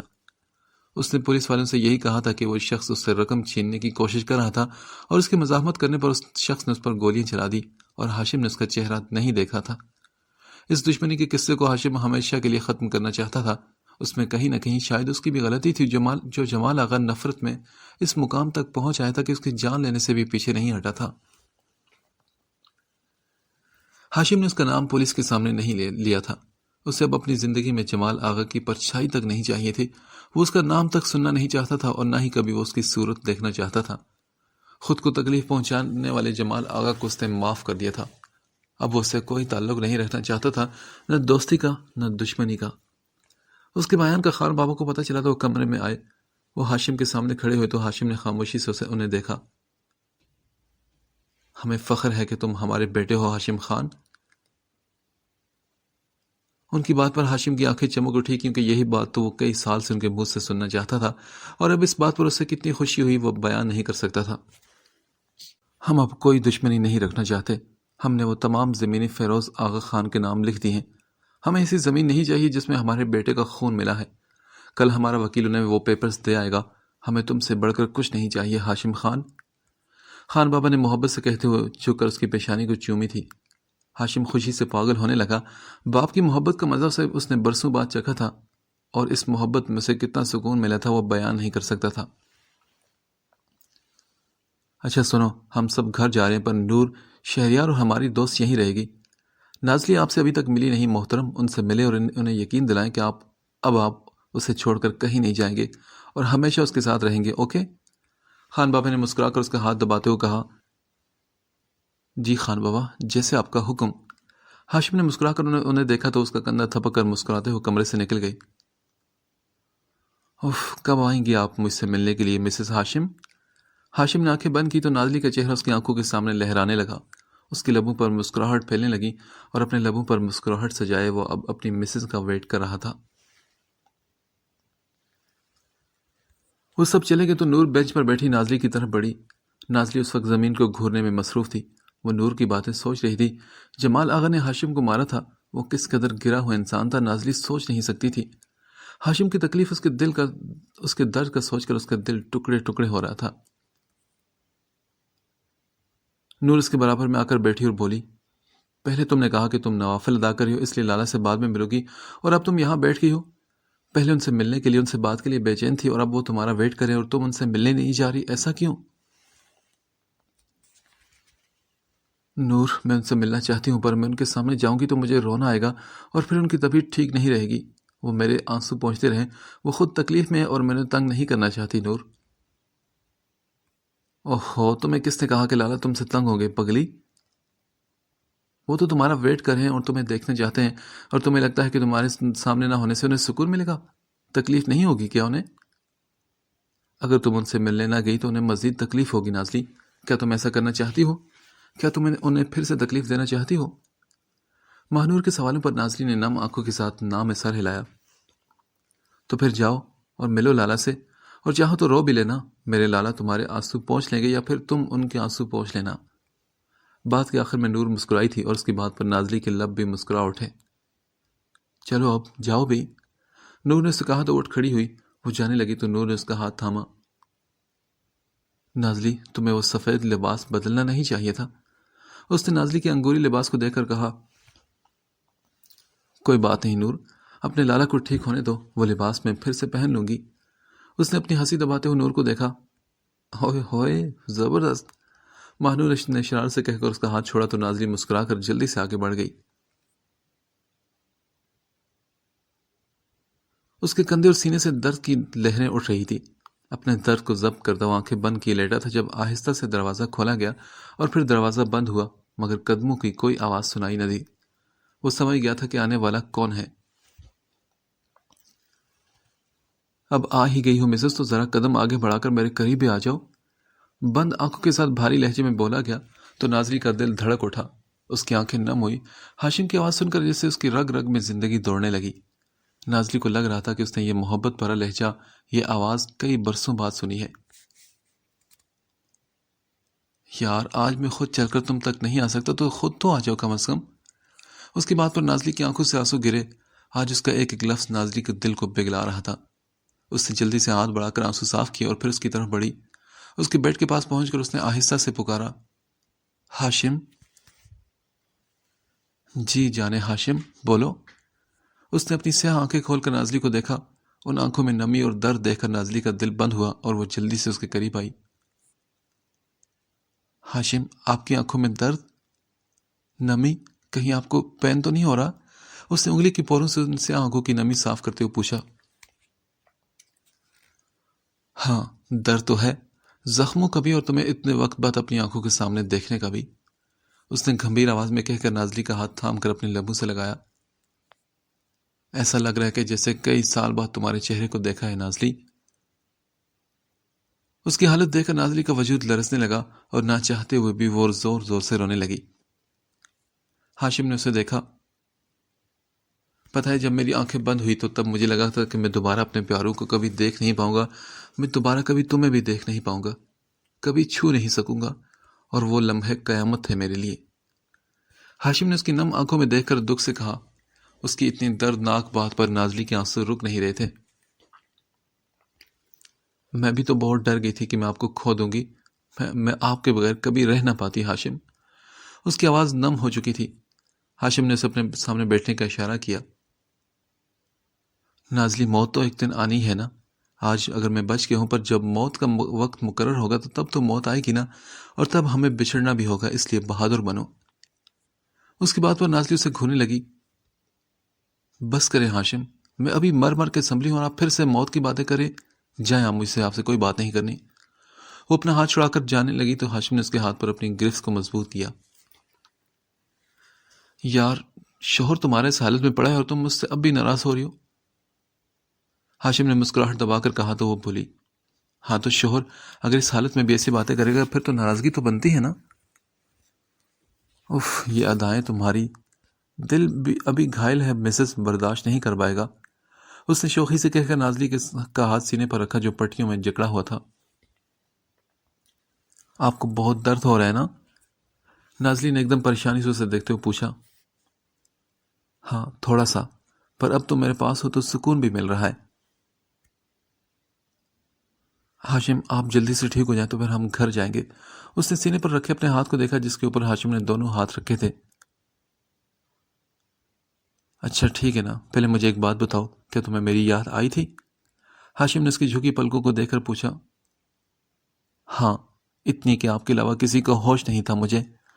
نازلی نے مدھم سے آواز میں جواب دیا تو اس کی بات پر ہاشم کا دل دیوانہ ہوا۔ نازلی اپنے ہاتھ کے نیچے اس کی رفتار پر پکڑتی دھڑکنوں کو محسوس کر رہی تھی۔ ہاشم اسے دیکھنے لگا تو وہ بولی، آپ نے بہت ستایا مجھے، اتنا کہ مجھے آپ کو دھمکی بھی دینی پڑی۔ اس نے نظریں اٹھا کر ہاشم کو دیکھا۔ دھمکی؟ کون سی دھمکی؟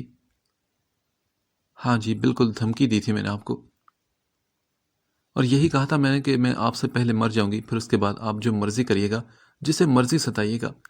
اس کی آنکھوں میں دیکھ کر بولی، تو دیکھ لو، تمہاری دھمکیاں کام کر گئی، میں لوٹ آیا ہوں تمہارے پاس۔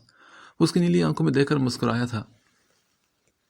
ہاں تو دھمکیوں سے تو آپ کا گہرا رشتہ ہے نا، دھمکیاں دیتے بھی ہیں اور دھمکیوں پر مانتے بھی ہیں آپ۔ وہ بھی یہ کہہ کر مدھم سا مسکرائی تھی۔ تم یہ دیکھو مسز کہ ہاشم خان کی دھڑکنیں بھی تمہاری کتنی فرما بردار ہیں۔ تم نے کہا لوٹ آؤ اور یہ پھر سے دھڑک اٹھی۔ اس نے مدھم سی آواز میں کہہ کر اس کا چہرے کو دیکھا، مگر پھر ایک دم اس کے ذہن میں حسن افندی کی کئی باتیں گونجنے لگی۔ نازلی کو طلاق دینی ہوگی۔ حسن افندی کا ہر لفظ اس کے دماغ پر ہتھوڑے برسانے لگا۔ میری دھڑکنیں بھی تو آپ کی فرما بردار ہیں ہاشم، اگر آپ نہ لوٹتے تو یہ دھڑکنیں بند کر دیتی ہے۔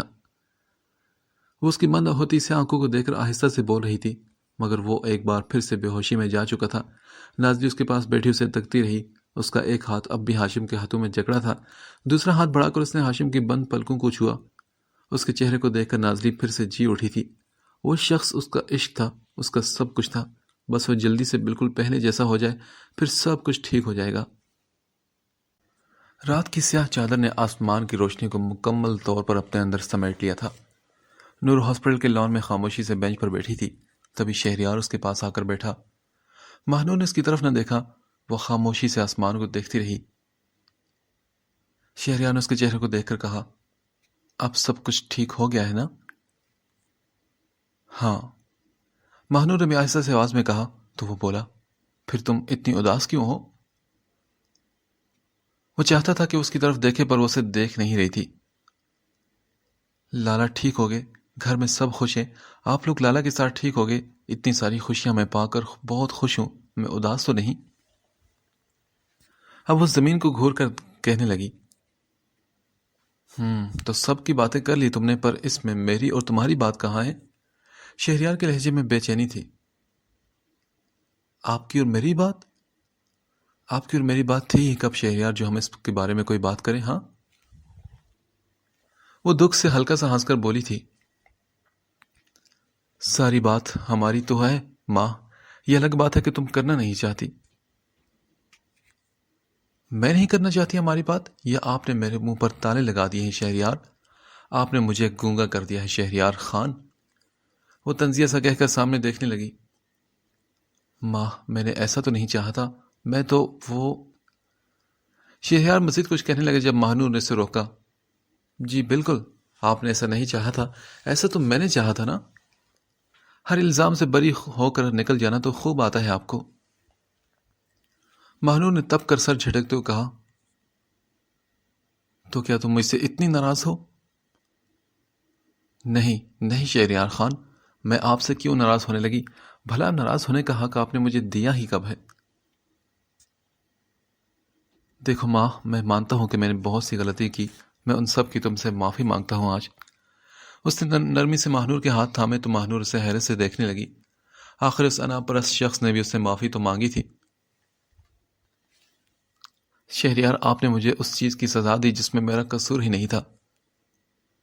وہ نم آواز میں بولی تو شہریار نے کہا، آئی ایم سوری ماں، I am really sorry. Mehnoor کو ایک دم شہریار کا خود پر ہاتھ اٹھانا یاد آیا تو اس نے گال پر رکھے شہریار کے ہاتھ کو جھٹکا۔ مہنور، بس کرو، اب ناراضگی ختم کر دو نا، کتنا ناراض رہو گی اب تم؟ اس کی اس حرکت پر شہریار کا لہجہ سنجیدہ ہوا تھا۔ اچھا، خود آپ چاہے جتنا مرضی ناراض ہیں اور اگلا آپ کو مناتا رہے اور دوسرے کی کسی تھوڑی سی ناراضگی بھی آپ سے برداشت نہیں ہوتی؟ ایسا نہیں ہوتا شہریار، اگر ناراض رہنا آپ کو آتا ہے تو ناراضگی سہنا بھی سیکھیں۔ وہ غصے سے کہہ کر اس کا ہاتھ اپنے ہاتھ سے نکال کر اٹھی اور وہاں سے چلی گئی تو شہریار نے ایک لمبی سانس کھینچ کر بالوں میں ہاتھ پھیرا۔ اب نہ جانے کب تم مانو گی ماں، اس نے بے چینی سے کہہ کر آسمان کو دیکھا۔ اب اس ناراض لڑکی کو بھی منانا ہی پڑے گا مجھے، اس لڑکی کے بغیر اس کا گزارا بھی تو ممکن نہیں تھا نا۔ ایک روح، ہزار احساس اور تم، ایک میں، ہزاروں قصے اور تم، دو آنکھیں، ہزاروں خواب اور تم۔ ہاشم کل سے سوتی جاگتی کیفیت میں تھا۔ ابھی بھی کچھ پل پہلے اس کی آنکھ کھلی تھی۔ ہاسپٹل کا وہی کمرہ جسے وہ کل سے دیکھ رہا تھا اس وقت نیم اندھیرے میں ڈوبا ہوا تھا۔ وہ کافی دیر خالی ذہن کے ساتھ چھت کو گھورتا رہا۔ اسے معلوم نہیں تھا کہ یہ دن کا کون سا وقت ہے یا شاید رات ہے۔ کافی دیر بعد جب اس کا ذہن بیدار ہوا تو اس نے گردن پھیر کر دائیں طرف دیکھا۔ نازلی کرسی پر بیٹھی تھی اور اس کا سر بیڈ پر ٹکا تھا۔ پلکوں کی جھالر گالوں پر سایہ کر رہی تھی۔ وہ شاید تھک کر سو گئی تھی۔ ہاشم کو اس کے چہرے کی آدھی سائڈ نظر آئی تھی۔ اسے احساس ہوا کہ اس کا ہاتھ نازلی نے اپنے ہاتھوں میں جکڑ رکھا تھا، جیسے وہ اسے اپنے ساتھ رکھنا چاہتی ہو۔ اس کے دور جانے کے ڈر سے اسے مضبوطی سے تھام رکھا تھا کہ کہیں وہ پھر سے چلا نہ جائے۔ ہاشم اس کے چہرے کو کتنے پل دیکھتا رہا. اس نے پلکیں نہ جھپکی کہ کہیں وہ چہرہ نظروں سے گم نہ ہو جائے. وہ بچ گیا تھا پر کیا فائدہ؟ وہ زندہ رہتا یا مردہ؟ نازلی نے تو اس سے جدا ہو ہی جانا تھا. وہ موت کے منہ سے واپس آیا تھا دوبارہ سے جانے کے لیے، کیونکہ نازلی اس سے بچھڑنا اس کے لیے موت سے کم تو نہ تھا. اس موت میں سانسیں بھلے ہی چلتی رہتی پر اندر سے وہ مر جاتا. نازلی کے جانے کے بعد اس کے پاس کچھ بھی باقی تو نہیں رہتا. اس کی محبت، اس کی ضد اور اس کا جنون، اس کی جان، روح کا سکون، سب کچھ وہی لڑکی تو تھی. جب وہی اس کی زندگی میں نہیں رہے گی تو زندگی جینے کے لائق کہاں ہوگی؟ اس وقت بہت سی سوچیں اسے گھیر رکھا تھا. اس نے آخر کار تھک کر اپنی آنکھیں بند کر لی. پھر ایک درد بھری لمبی سانس کھینچی تو نازلی ایک دم ہڑبڑا کر تیزی سے سیدھی ہو بیٹھی. کیا ہوا آپ کو؟ کیا درد ہو رہا ہے؟ اس نے جلدی سے پوچھا تھا. نیند کی وجہ سے اس کی آنکھیں گلابی ہو رہی تھی. ہاشم نے اسے دیکھا. بولے نا، کیا ہوا آپ کو؟ کچھ نہیں، میں تمہیں بہت ستا رہا ہوں نا. اس کی آنکھوں میں دیکھ کر وہ آہستہ سے بولا. نہیں تو آپ کو ایسا کیوں لگا؟ اب دیکھو رو، میری بیماری کی وجہ سے تمہاری نیند بھی پوری نہیں ہوتی. ہاشم نے افسوس سے کہا. ہاشم، دن نکل آئے ہے، اب دن میں کون سوتا ہے بلا؟ یہ تو بس میں ویسے ہی تھوڑا سا آنکھ لگ گئی تھی. وہ جلدی سے کہتی. اسے دیکھ کر مدھم سا مسکرائی تاکہ ہاشم اس بات کو دماغ سے نکال دے. مسز جو رات کو جاگے وہی دن کو سو جاتا ہے، اور تمہارے رات کے جاگنے کی وجہ تمہاری میرے لیے فکر مندی ہی تو ہے. میں بہت تنگ کر رہا ہوں نا تمہیں. میری وجہ سے تمہیں پہلے بھی بہت کچھ سہنا پڑا اور اب اتنا اور برداشت کر رہی ہو. ہاشم کی آواز میں اداسی اتر آئی تھی. نازلی نے اس کا ہاتھ دونوں ہاتھوں میں جکڑا اور پھر خاموشی سے اسے دیکھنے لگی. ہاشم کتنے ہی پل اس کے بولنے کا انتظار کرنے لگا، پر جب وہ نہ بولی تو اسے کہنا پڑا. کیا ہوا؟ اب ایسے کیوں دیکھ رہی ہو تم؟ دیکھ رہی ہوں کہ ایک شخص جو خود کسی کا اتنا خیال کرتا رہا ہے، اس سے اتنی محبت کی کہ اپنی جان کی بازی لگانے سے بھی پیچھے نہیں ہٹا. اگر وہ کسی کے عشق میں اتنا دیوانہ ہو کر سب کچھ کر سکتا ہے تو کیا دوسرا اس کے عشق میں دیوانہ ہو کر اس کا خیال، اس کی فکر نہیں کر سکتا؟ کیا اسے ایسا کرنے کا حق نہیں؟ اس کی آنکھوں میں دیکھ کر وہ جادو سا پھونک رہی تھی. ہاشم کو اس کی بات سمجھنے میں وقت لگا تھا. وہ حیرت سے اس کا چہرہ دیکھنے لگا. نازلی نے اس کی آنکھوں میں الجھن دیکھ کر لبوں پر آتی مسکراہٹ دبا لی تھی. ہاشم نے کچھ کہنے کے لیے اپنے لب کھولے، پر اس سے پہلے کہ وہ کچھ کہتا تبھی دروازے پر دستک ہوئی تو نازلی نے اس کا ہاتھ چھوڑ کر کھڑی ہو کر دروازے کی طرف دیکھا. اس نے آگے بڑھ کر دروازہ کھولا تو حسن افندی اندر داخل ہوئے. ان کے پیچھے ہی تابین بھی تھی. ہاشم نے حیرت سے ان دونوں کو دیکھا. حسن افندی اس کی طرف بڑھے جبکہ تابین نازلی سے ملنے لگی. ہاشم کو نازلی اور تابین کا اتنا دوستانہ انداز بھی حیرت میں ڈال رہا تھا. حسن افندی کرسی پر بیٹھے جہاں کچھ پہلے نازلی بیٹھی تھی. ہیلو ینگ مین، کیسے ہیں باپ؟ جی سر، آئی ایم فائن. ہاشم یہ کہہ کر اٹھنے لگا تو نازلی جلدی سے آگے بڑھ کر اس کی پشت کے پیچھے تکیہ رکھنے لگی. اتنا ٹھیک ہے یا تھوڑا اور اوپر کروں؟ اس نے تکیے کو سیٹ کرتے ہوئے پوچھا تو ہاشم نے کہا بس ٹھیک ہے. حسن افندی ان دونوں کو دیکھ رہے تھے. انہیں وہ دونوں ایک ساتھ بہت اچھے لگے تھے. تابین نے ایک نظر ان دونوں کو دیکھا اور پھر اپنی پلکیں جھکا دی. اسے ہلکے سے درد کے علاوہ کوئی احساس نہیں ہو رہا تھا، نہ جلن، نہ جنون اور نہ ہی نفرت. بس دل میں ہلکی ہلکی سی چبھن محسوس ہو رہی تھی جو کہ اب تو ہمیشہ رہنے والی تھی. ساری زندگی اب اس درد کے ساتھ اس نے جینا ہی تو تھا. ہاشم نے نظر پھیر کر حسن افندی کو دیکھا. نازلی تابین کی طرف بڑھی اور اسے بیٹھنے کا کہہ کر وہ باہر نکل گئی. آج وہ آبی اور داور یہاں رکے تھے اور باقی سبھی خان ولا میں چلے گئے تھے. وہ بھی دن میں ہاسپٹل کا چکر لگاتے رہتے تھے. وہ باہر آ کر آبی کے پاس بیٹھ کے تاکہ حسن افندی ہاشم سے بات کر لے. اسے ان کی موجودگی میں وہاں رکنے میں جھجک محسوس ہو رہی تھی. تابی نے آگے بڑھ کر اس کی خیریت پوچھتے ہوئے پوچھا، کیسے ہیں آپ ہاشم؟ آئی ایم گڈ، تم کیسی ہو؟ ہاشم نے اسے دیکھا پر اس کا دھیان حسن افندی کی طرف تھا جو اسے ہی دیکھ رہے تھے. دماغ میں بہت سی سوچوں نے حملہ کیا. اسے ڈر تھا کہ کہیں وہ پھر سے اس کی موت کا پروانہ لے کر تو نہیں آئے. میں بھی ٹھیک ہوں اور اللہ کا شکر ہے کہ آپ بچ گئے اور ٹھیک ہو گئے. نازلی آپ کے لیے بہت پریشان تھی، وہ بہت روئی آپ کے لیے. تابین مسکرا کر کہہ رہی تھی اور ہاشم اس کے لہجے میں آئے بدلاؤ کو محسوس کیے بنا رہ نہ سکا. بس اللہ کا شکر ہے کہ میں زندہ بچ گیا ہوں. اب کی بار وہ بھی ہلکا سا مسکرا کر بولا۔ تابین نے پھر جواباً مسکرا کر سر ہلایا اور نازلی کے پاس جانے کا کہہ کر کمرے سے نکلنے لگی، پر جانے سے پہلے اس نے ایک آخری نظر ہاشم پر ضرور ڈالی تھی، ایک آخری بڑی محبت بھری نظر، جیسے وہ اسے آخری بار دیکھ رہی ہو اور اس کی تصویر آنکھوں میں بسا رہی ہو۔ اس نے اپنے دل کو قابو کر لیا تھا، پر سالوں پرانی محبت کو ایک جھٹکے سے دل سے نکال نہیں سکتی تھی، کیونکہ اس پر اس کا بس نہیں تھا۔ وہ کمرے سے چلی گئی تو کمرے میں گہری خاموشی چھا گئی۔ ہاشم کو بہت بے چینی ہو رہی تھی کہ حسن افندی کچھ بولتے کیوں نہیں۔ کافی دیر بعد آخر کار وہ بولے، اب آپ کے زخم کیسے ہیں؟ جی کافی حد تک بہتر ہیں۔ ویسے ڈاکٹرز کا آپ کو گھر کب تک بھیجنے کا ارادہ ہے؟ انہوں نے ایک اور سوال کیا تو ہاشم بولا، بس اللہ ہی جانے، ویسے اگر میرے بس میں ہو تو میں ابھی یہاں سے بھاگ جاؤں۔ اس کے لہجے میں بیزاری ہی بیزاری تھی، کیونکہ وہ ہاسپٹل سے اور اس روم سے تنگ آ چکا تھا۔ اس کی بات پر حسن افندی مسکرائے، نہ جانے کیوں ہاشم کو ان کے اس خوش اخلاق رویے سے خطرے کی بو آ رہی تھی، یہ شاید اس کے دماغ میں جو بات چکرا رہی تھی وہ اس کے حواس کو قابو کر کے اس کے دل کو ڈرا رہی تھی۔ میں چاہتا ہوں ہاشم کہ آپ جلدی سے صحت یاب ہو کر گھر چلے جائیں۔ جی ٹھیک ہے، میں ٹھیک ہو جاؤں پھر سے بیمار ہونے کے لیے؟ وہ دکھ سے سر جھکائے زمانی لہجے میں بولا تو حسن افندی اس کی بات کا مطلب سمجھ کر مسکرائے۔ ہاشم کا اشارہ طلاق کی طرف تھا۔ چلیں پھر آپ بتائیں کہ آپ میری بیٹی کو ساری زندگی خوش رکھ سکیں گے؟ انہوں نے ایک دم پوچھا تو ہاشم نے جھٹ سے سر اٹھا کر انہیں دیکھا کہ کیا اس کا مذاق اڑا رہے ہیں۔ ایک طرف انہوں نے طلاق کی بات کی اور اب دوسری طرف اسے نازلی کو ساری زندگی خوش رکھنے کا پوچھ رہے تھے۔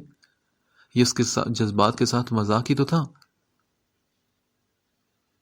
بٹ سر آپ کی بات، ہاشم نے کچھ اور کہنا چاہا پر انہوں نے ہاتھ اٹھا کر اسے روک دیا اور کہا، پہلے مجھے میرا جواب چاہیے۔ سر میں اپنی ہر خوشی اس کے نام کر دوں گا، بنا سوچے سمجھے، بنا اپنی جان کی فکر کیے میں اسے خوش رکھوں گا، ہمیشہ اس کی حفاظت کروں گا، اس کا ہر قدم پر میں ساتھ نبھاؤں گا۔ ہاشم کا لہجہ بلا کا مضبوط اور محبت سے پر تھا۔ ویل یہ تو ہم بھی دیکھ چکے ہیں ینگ مین، وہ دوستانہ لہجے میں بول کر اٹھ کھڑے ہوئے۔ ہاشم کو امید تھی کہ وہ آگے کچھ اور بھی بولیں گے، پر وہ اس کا کندھا تھپک کر جانے لگے تو ہاشم کا دل مٹھی میں قید ہوا۔ وہ ان سے پوچھنا چاہتا تھا کہ انہوں نے طلاق کے بارے میں کیا سوچا اور انہوں نے بھی ابھی اس سے یہ بات کیوں کی، پر اس کی زبان ہل نہیں رہی تھی۔ حسن افندی تھوڑا سا آگے جا کر رکے اور پھر اس کی طرف پلٹے اور بولے، جلدی سے ٹھیک ہو کر میری بیٹی کو اچھے سے رخصت کر کے لے جائیں، میں خوشی سے اس کا ہاتھ آپ کے ہاتھ میں تھما کر اسے آپ کے ساتھ رخصت کروں گا۔ ان کے لبوں پر مسکراہٹ کھیل رہی تھی۔ وہ مسکرا کر ہاشم کا چہرہ دیکھنے لگے، جہاں ان کی بات سمجھ کر اب حیرت بھرے تاثرات کی جگہ خوشی نے لے لی تھی۔ سر آپ، ہاشم کے منہ سے الفاظ نہیں نکل رہے تھے، تب اس کی بات کاٹ کر وہ بولے، سر نہیں، آج سے بابا جان، اور ہاں آپ کی معافی قبول ہوگی اور آپ کا امتحان بھی ختم ہوا، آپ اپنے ایگزام میں پاس ہو چکے ہیں، بس آپ ٹھیک ہو جائیں اور تمام خوشی اپنے دامن میں سمیٹ لیں۔ And see you soon. وہ محبت سے اور نرمی سے کہہ کر پلٹے اور کمرے سے باہر نکل گئے اور ہاشم کو لگا کہ وہ خوشی سے پاگل ہو جائے گا۔ انہوں نے اسے معاف کر دیا تھا اور اسے وہ خبر دی تھی جس نے اس کے وجود میں ایک نئی زندگی پھونک ڈالی تھی۔ اسے سمجھ نہیں آ رہی تھی کہ وہ اپنی خوشی کیسے بیان کرے۔ وہ چہرے پر مسکراہٹ لیے سوچوں میں گم تھا۔ جب دروازہ کھلا اس نے سامنے دیکھا تو نازلی کھڑی تھی۔ اسے دیکھ کر ہاشم کی شرارتی رگ پھڑکی تھی۔ مسز ہاشم، ذرا یہاں آئے میرے پاس۔ اس کی لہجے کی تازگی اور خوشی محسوس کر کے نازلی کو حیرت ہوئی، کیونکہ کچھ وقت پہلے وہ بہت اداس اور مایوس لگ رہا تھا اور اب اس کا ایک دم سے رویہ بدل چکا تھا، جیسے کسی نے جادو کی چھڑی گھمائی ہو اور ہاشم کی تمام اداسیاں لے اڑا گیا ہو۔ وہ اسے دیکھتی ہوں آہستہ سے اس کی طرف بڑھی اور بیڈ سے کچھ فاصلے پر کھڑی ہوئی تو ہاشم نے اپنا ہاتھ اس کی طرف بڑھایا، جسے کچھ پل دیکھنے کے بعد اس نے اپنا ہاتھ اس کے ہاتھ پر رکھ دیا۔ آپ ایسے کیسے ہو گئے؟ کوئی جادو ہوا ہے کیا؟ اس کے خوشی سے چہرہ دیکھ کر نازلی پوچھے بغیر رہ نہ سکی۔ جادو؟ ہاں، وہ تو کب کا ہو چکا ہے مجھ پر یار۔ وہ نظر اٹھا کر اس کی نیلی آنکھوں میں دیکھ کر شرارت سے بولا تو نازلی نے کہا، بس کریں، اب آپ کو آرام کی ضرورت ہے۔ نازلی کو لگا کہ اس کی طبیعت ٹھیک نہیں، تبھی اچانک کوئی ایسی باتیں کر رہا ہے۔ اور کم آن یار، میں بالکل ٹھیک ہوں، بلکہ اب تو میں بالکل فٹ اور خوش بھی ہوں۔ اس نے نازلی کا ہاتھ کھینچ کر اسے قریب کیا اور پھر اسے اپنے سامنے بٹھایا۔ ہاشم، مجھے کچھ گڑبڑ سی لگ رہی ہے۔ گڑبڑ؟ کیسی گڑبڑ؟ ہاشم نے مسکراہٹ دباتے ہوئے کہا، یہ جو آپ کی آنکھوں میں جب حد سے زیادہ چمک پھیلتی ہے نا تو تب ضرور کوئی نہ کوئی گڑبڑ ضرور ہوتی ہے۔ اچھا، پھر بتاؤ کہ اب کیا بات ہو سکتی ہے؟ ہاشم نے دلچسپی سے پوچھا۔ مجھے پتا ہے آپ مجھے تنگ کرنے کا سوچ رہے ہیں نا؟ وہ ایک دم بولی تو ہاشم کہہ لگا کر ہنسا تھا۔ واہ، بہت جاننے لگی ہو تم مجھے، ہاں؟ یہ کہتے ساتھ اس نے نازلی کے کیچر میں قید بال کھول دیے۔ نازلی کے سیاہ بال اس کی کمر پر بکھرتے اس کے چہرے کے گرد طواف کرنے لگے اور ہاشم محبت سے اسے دیکھتا رہا اور نازلی اسے گھورتی رہی۔ اگر آپ کو لمبے بال اتنے اچھے لگتے ہیں تو اپنے بالوں کو لمبا کریں نا، ہمیشہ میرے بال کیوں کھول دیتے ہیں؟ یوں مجھے تنگ مت کیا کریں۔ وہ ہاتھوں سے بالوں کو پیچھے کرتی ناک چڑھا کر بولی، استغفار مسز، کیسی خوفناک باتیں کرتی ہو؟ تم سوچو ذرا کہ میں لمبے بالوں میں کیسا لگوں گا؟ ہاشم کی بات پر نازلی سوچنے لگی کہ وہ لمبے بالوں میں کیسا لگا، اور اس سوچ کے آتی وہ ایک دم ہنسی تھی، جبکہ ہاشم اس سوچ پر جھرجھری لی تھی۔ آپ بہت اچھے لگیں گے، نازلی نے شرارت سے دیکھتے ہوئے کہا۔ توبہ کرو مسز، ہاشم نے جلدی سے کہا تو نازلی اس کے انداز پر ہنسنے لگی۔ آج جیسے زمانے بھر بعد وہ کھل کر ہنسی تھی، اور ہاشم نے محبت سے اسے دیکھا، پھر ہاتھ بڑھا کر اس کے بال کان کے پیچھے کرتے ہوئے بولا، مجھے تم اچھی لگتی ہو، تمہارے بال اچھے لگتے ہیں، تمہاری آنکھیں، تمہاری باتیں اچھی لگتی ہیں، تم تو مجھے ساری کی ساری اچھی لگتی ہو یار۔ تمہارے علاوہ کوئی نہیں بھاتا ہاشم خان کو، شاید اپنا آپ بھی نہیں، بس تم اور صرف تم ہاشم خان کے حواسوں پر چھائی رہتی ہو، تم ہی تو میرے ہر طرف ہو۔ وہ گھمبیر آواز میں کہہ رہا تھا اور نازلی اس کی ہر بات پر دیوانی ہوتی جا رہی تھی۔ اس کا دل تیزی سے دھڑکنے لگا اور چہرے پر لالی بکھرنے لگی۔ وہ سوچنے لگی کہ کیا کوئی کسی سے اتنی محبت بھی کر سکتا ہے؟ ہاں، کر سکتا ہے۔ ہاشم خان جو کرتا ہے بے انتہا محبت اپنی نازلی سے، اور وہ بھی تو اس سے بے حد چاہنے لگی تھی۔ وہ دیوانہ تھا تو وہ بھی تو اس کی دیوانی ہو چکی تھی۔ اگر دیکھا جائے تو محبت کہیں نہ کہیں اپنا وجود ضرور رکھتی ہے، بس دیکھنے والی آنکھ ہونی چاہیے، اور بس پھر کائنات کی ہر چیز میں محبت کی جھلک نظر آتی ہے۔ ہر چہرہ کوئی کہانی سناتا ہو محسوس ہوتا ہے، ہر آنکھ میں محبت کی لو جلتی نظر آتی ہے، اور تب لگتا ہے کہ دنیا میں تو صرف محبت ہی تو محبت ہے۔ ہمارے ہر طرف محبت کا جادو پھیلا ہے، جس نے ہر کسی کو اپنے حصار میں قید کر رکھا ہے۔ وہ دونوں ایک دوسرے میں گم تھے کہ تبھی دروازے پر دستک ہوئی تو نازلی جھٹ سے اٹھ کر ہاشم سے دور ہوئی اور جلدی سے اپنے کھلے بالوں کو چھپانے کے لیے سر پر دوپٹہ لینے لگی۔ دروازہ کھلا تو آبی اور داور اندر داخل ہوئے۔ داور نے ہاشم کی طرف بڑھتے ہوئے شرارت سے پوچھا، لالا، ہم نے ڈسٹرب تو نہیں کیا نا؟ ہاشم نے اسے دیکھ کر مسکرا کر کہا، جی نہیں۔ لالا یار، گھر کب جائیں گے؟ میں تو یہاں بور ہو چکا ہوں۔ واہ، ہاسپٹل بیڈ پر لالا پڑے اور بور تم ہو رہے ہو؟ آبی نے طنزیہ انداز میں اسے کہا۔ ہاں، تم تو میری ہر بات میں بولنا اپنا فرض سمجھتی ہو نا؟ داور نے پلٹ کر اسے جواب دیا۔ اچھا یار، تم دونوں ابھی پلیز کوئی لڑائی مت کرنا۔ ہاشم نے داور کو اپنی طرف متوجہ کیا تو آبی نازلی کی طرف بڑھی اور بولی، نازلی آؤ، نور کی کال آ رہی ہے، اس سے بات کرتے ہیں۔ نازلی نے اپنا چہرہ نارمل کیا اور پھر ہاشم کے ہاتھ میں پکڑے کیچر کو دیکھا۔ اسے کھلے بال تنگ کر رہے تھے، پر کیا کرتی، آبی اور داور کے سامنے وہ ہاشم سے کیچر مانگنے سے رہی تھی، اس لیے گھرتی نظر اس پر ڈال کر آبی کے ساتھ باہر چلے گی۔ ہاشم نے ہنس کر اسے جاتے ہوئے دیکھا۔ آپ تو بہت خوش لگ رہے ہیں لالا۔ میں تو ہمیشہ خوش رہتا ہوں، ہاشم نے اسے دیکھتے ہوئے کہا۔ ہم آپ کو بچپن سے جانتے ہیں ہاشم خان، ہم سے کوئی بھی بات چھپی نہیں، داور نے خان بابا کے انداز میں گردن اکڑا کر کہا تو ہاشم ایک دم ہنسنے لگا۔ میرے بچپن سے یا اپنے؟ آف کورس اپنے بچپن سے بچہ، داور شوخی سے ہنسا تو ہاشم نے کہا، ٹھیک ہے، خان بابا کو آنے تو بتاؤں گا کہ تم کیا کرتے پھرتے ان کے پیچھے۔ اور لالا، مذاق کر رہا تھا یار، معاف کر دے مجھے۔ داور نے جھٹ سے کانوں کا ہاتھ لگایا، مانا کہ خان بابا کچھ دنوں سے بہت ہنس مکھ ہو گئے تھے، پر تھے تو وہ وہی خان بابا جو داور کی شرارتوں پر سے خوب اچھے سے ڈانٹا کرتے تھے۔ اچھا چلو ٹھیک ہے۔ ہاشم نے سر کو خم دیا تو داور کچھ دیر اسے دیکھتا رہا اور پھر بولا، ویسے لالا، یہ آپ بالوں میں کیچر کب سے لگانے لگے؟ اس نے ہاشم کے ہاتھ کی طرف اشارہ کیا۔ ہاں یہ جب سے میں نے گولیاں کھائی ہیں تب سے۔ ہاشم نے بات ہنسی مڑائی۔ پر یہ تو… داور کچھ کہنے لگا تو ہاشم نے فوراً اسے ٹوکا۔ خبردار جو ایک لفظ بھی اور کہا تو، ورنہ خان بابا کی عدالت میں پیشی کرواؤں گا تمہاری۔ ہاشم نے اسے گھور کر دھمکایا اور داور کا منہ پھول گیا۔ اچھا چلو نا، اب لالا کی جان منہ مت بناؤ اور ڈاکٹر سے پوچھ کر آؤ کہ مجھے کب اس جیل سے آزادی ملے گی، تھک گیا ہوں میں یار یہاں۔ ہاشم نے تنگ آتے ہوئے کہا تو اس کی بات پر داور اٹھ کھڑا ہوا۔ اللہ کرے کہ ابھی 2-3 دن آپ اور یہاں ڈاکٹرز کے ساتھ رہیں، پھر مزہ آئے آپ کو۔ وہ منہ پر ہاتھ پھیر کر بدلہ لینے والے انداز میں بولا تو ہاشم اس کے بچوں والے انداز پر زور سے ہنسا۔ بہت شرارتی ہو تم لڑکے۔ ہاں، آپ کا بھائی جو ہوں لالا۔ داور ایک دم ہنسا اور پھر پلٹ کر کمرے سے نکل گیا۔ ہاشم نے دلکش مسکراہٹ کے ساتھ ہاتھ میں پکڑے کیچر کو دیکھا۔ لو مسز، آج سے تم ہمیشہ کے لیے میری ہوئی۔ اب کوئی بھی ہمارے بیچ نہیں آئے گا، اب صرف ہم ہوں گے، دوسرا کوئی نہیں ہوگا۔ وہ زیر لب کہتا آنکھیں بند کر گیا، کیونکہ ایک لمبے سفر کے بعد اب اسے اس کی منزل آخر کار ملنے والی تھی۔